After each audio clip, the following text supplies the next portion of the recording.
عزولا مصباحات تنمية اسكو سمجز اسمك ربح اسكو سمجز نتمنى الفوز ديال العمر باسكو نحوجك بون كي جي دو بيتيت كيستيون ma première est la suivante. Vous savez très bien, monsieur Farhat, que le pouvoir algérien, la DRS ou bien le pouvoir algérien, il infiltre tous les partis politiques, toutes les associations. Donc, est-ce que vous avez préconisé des mécanismes pour le barrière la route? C'est la première question. Deuxième question.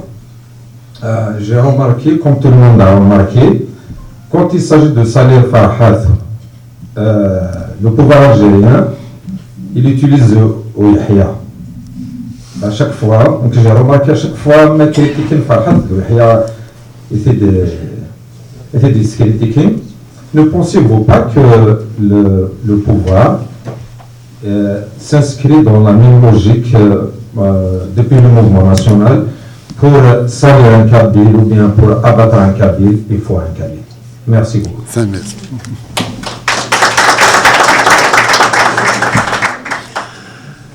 Concernant les mécanismes de défense ou d'immunité contre les infiltrations, j'ai dit qu'il y aura un règlement intérieur qui précisera un peu tout cela. Nous sommes en train de réfléchir. Le premier palier, c'est celui de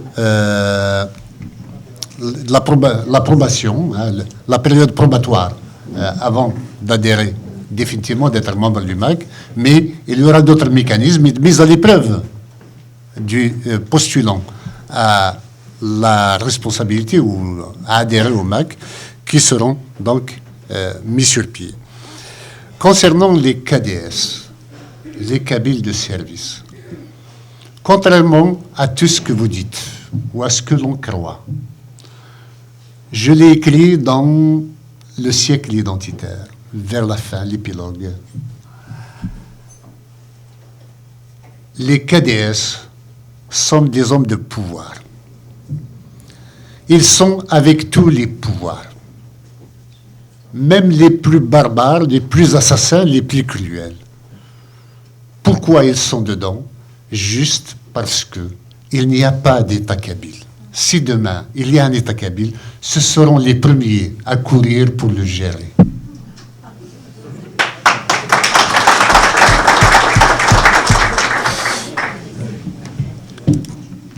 Mais tout le monde prend peur maintenant.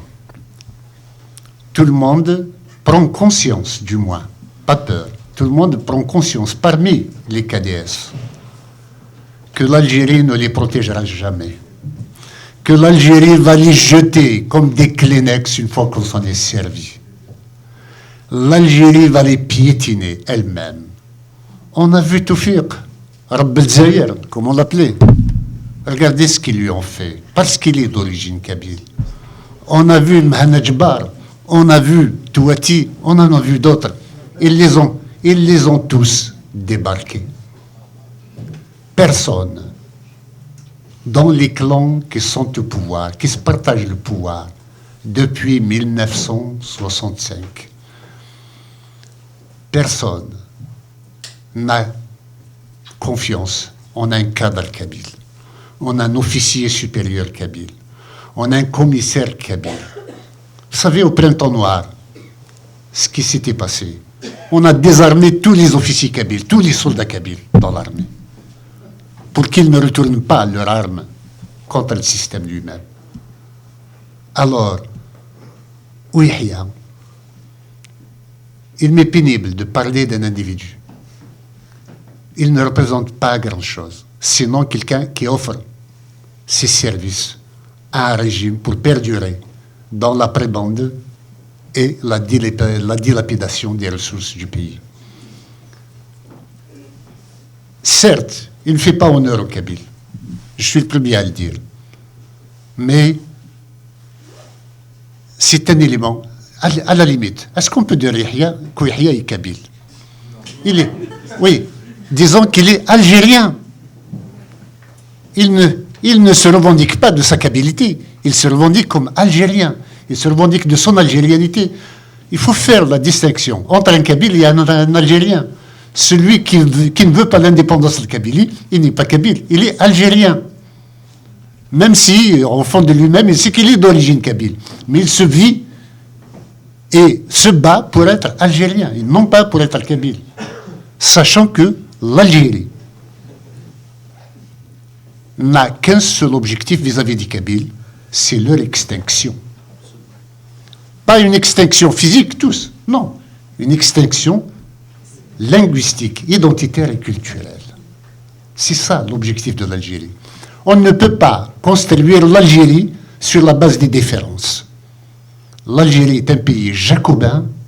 Elle travaille pour que l'idéologie jacobine surpasse tout. Donc, l'objectif de l'Algérie, c'est la mort de la Kabylie. Si la Kabylie veut vivre, il faut qu'il se sépare de l'Algérie. Il n'y a pas d'autre voie.